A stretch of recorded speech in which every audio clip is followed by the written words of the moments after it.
Hello, Philippines! Nandito po ako ngayon sa Wangin, Zambales.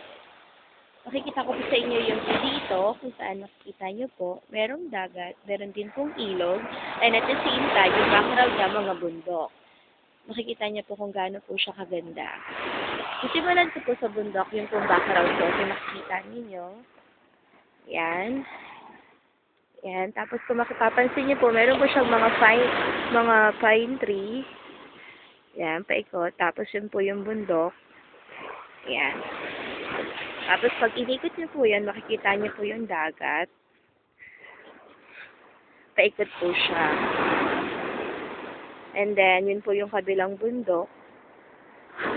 Sikatan po siya ng araw kasi po 7 o'clock po ng morning. And then, paikot lang po yan. Tapos yun po, yung parang meron po siyang tent.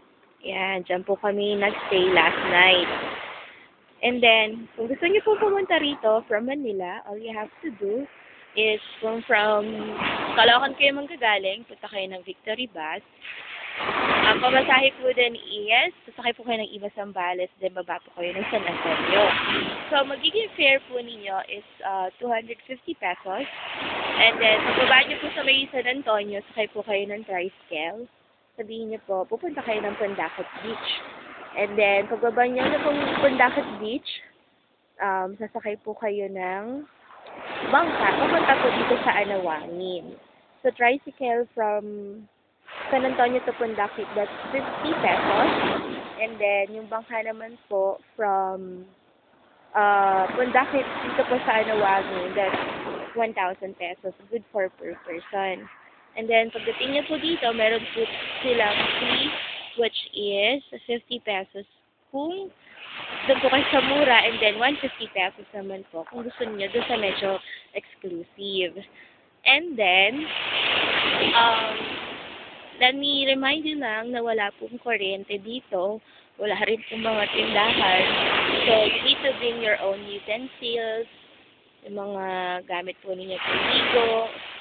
And kapag pupunta po kayo dito, yung mga gamit nyo, lagay nyo po sa mga plastic bags para hindi siya mabasa kapag pupunta na kayo dito.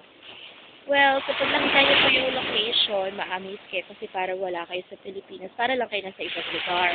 Kagaya niyan, yung nasa background ko. Diba? Ang ganda-ganda niya. Ewan ko anong pangalan ng bundok niya, pero maganda siya in fairness. And then, nakikita niyo po yung shoreline. Ayan. Tapos dire-diretso bundok po yan. And then, pag dito naman po sa kanilang park, dire-diretso. Ayan, sa may right side, left side ko. Ayan, yan naman po yung mga pine trees sa dagat. And then, sa likod niya, meron din pong ilog. Kaya lang, hindi na ako makakapunta dyan. Kasi medyo kailangan ko mag-exercise kung maglakad-lakad. But anyway, kung gusto nyo pumunta dito, sundan nyo lang yung tip na sinabi ko sa inyo. And rest assured, hindi naman kayo magpunta kasi worthwhile naman yung pagpunta dito. Okay? So, sige po. Hanggang sa susunod na Kulot World! Bye-bye!